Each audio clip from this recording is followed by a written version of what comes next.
Assalamualaikum warahmatullahi wabarakatuh. Bismillahirrahmanirrahim. Kini kita lanjutkan kajian kita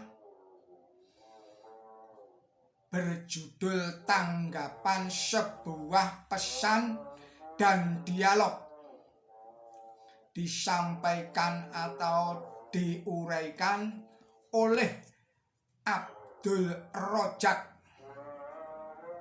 Bismillahirrahmanirrahim.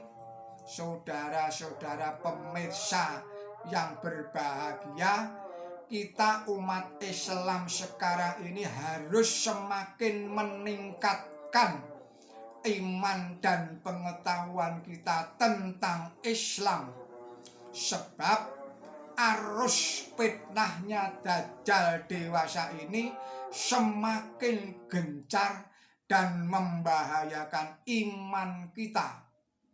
Demikian salah satu pesan Ketua Umum Pedoman Besar Gerakan Ahmadiyah Indonesia, almarhum Bapak Profesor Dr. H. Ahmad Muhammad Joyo Sugito pada pengajian Gerakan Ahmadiyah Lahore Indonesia, daerah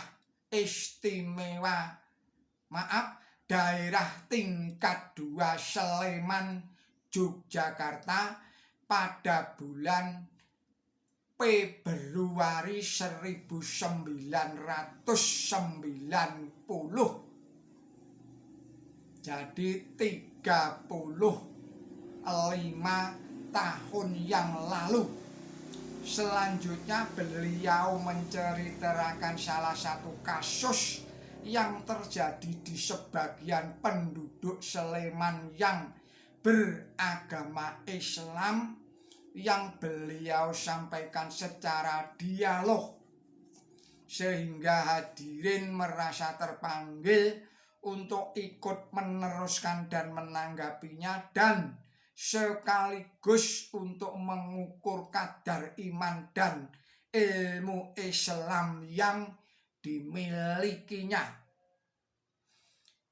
Ada seorang Islam yang disingkat SI, didatangi oleh seorang misionaris Kristen disingkat MK.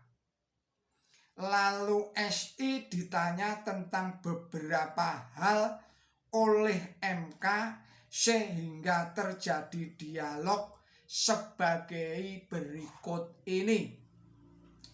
Saudara-saudara pemirsa yang budiman, MK bertanya, siapakah yang hebat, orang hidup ataukah orang mati?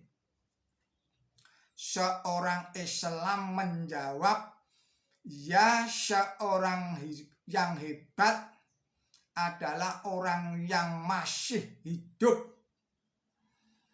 MK bertanya lagi, apa sebabnya?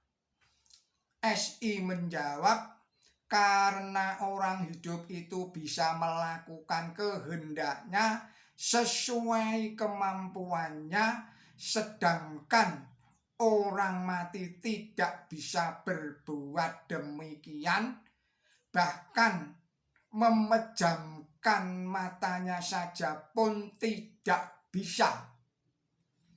MK bertanya, Nabi Muhammad itu masih hidup atau sudah mati?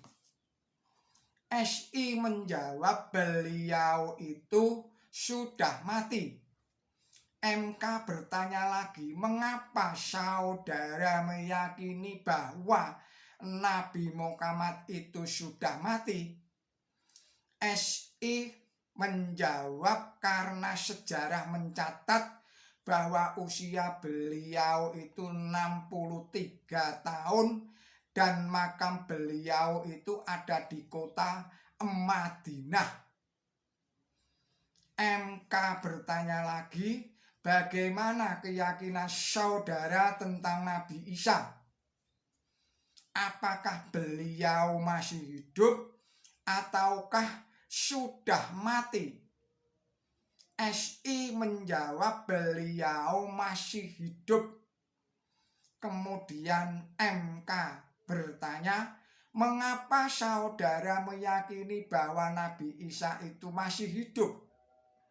Sebab SI menjawab, sebab beliau itu diangkat ke langit oleh Allah ketika akan ditangkap kaum Yahudi, dan kini beliau masih hidup di sana dan akan turun ke bumi pada akhir zaman. Kemudian MK bertanya, kalau begitu, manakah yang lebih hebat antara Nabi Muhammad dengan Nabi Isa? SI terdiam. Kemudian MK melanjutkan pertanyaannya, apakah Nabi Isa itu bisa menghidupkan orang mati? SI menjawab, betul, beliau bisa menghidupkan orang mati karena beliau mempunyai mukjizat bisa menghidupkan orang mati. Kemudian MK bertanya lagi, apakah Nabi Muhammad juga bisa menghidupkan orang mati? SI menjawab, tidak. Beliau tidak bisa menghidupkan orang mati karena beliau tidak mempunyai mukjizat untuk menghidupkan orang mati. MK tambah bertanya lagi, kalau begitu manakah yang lebih hebat antara Nabi Muhammad dengan Nabi Isa? SI terdiam. Kemudian MK melanjutkan pertanyaannya, saudara, menurut keyakinan saya Nabi Isa itu lebih hebat daripada Nabi Muhammad, sebab Nabi Isa itu masih hidup dan bisa menghidupkan orang yang sudah mati, sedangkan Nabi Muhammad tidak demikian. Sebenarnya hal ini dapat kita mengerti karena Nabi Isa itu anak Allah lewat Maryam yang masih perawan. Oleh karena itu wajar kalau beliau itu memiliki kemampuan seperti Allah Bapaknya. SI terguncang, tercengang. MK melanjutkan lagi, karena itu saudara, beliau itu tepat dan benar jika dikatakan bahwa beliau itu sebagai juru selamat. Sebab beliau itu adalah Maha Kudus yang datang ke dunia untuk menyelamatkan manusia dari dosa. Coba bandingkan dengan Nabi Muhammad. Bukankah beliau itu selalu mohon petunjuk jalan yang benar kepada Allah? Bukankah beliau itu selalu mohon ampun dari dosa kepada Allah dengan membaca istighfar? SI menjawab, betul. Nabi Muhammad selalu melakukan itu.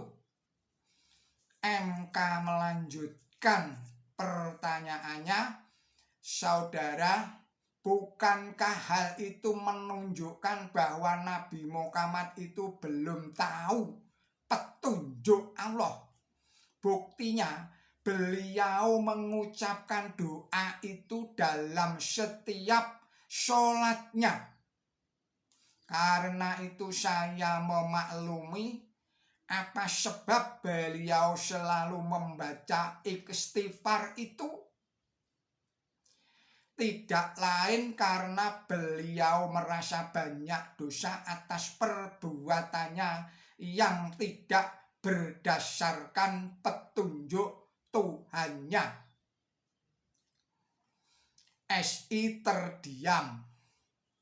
Kemudian MK melanjutkan pernyataannya, karena itu saudara renungkanlah masalah ini. Demikianlah suatu dialog, dan ini akan kita tanggapi pada video berikutnya. Billahi taufik wal hidayah. Wassalamualaikum warahmatullahi wabarakatuh.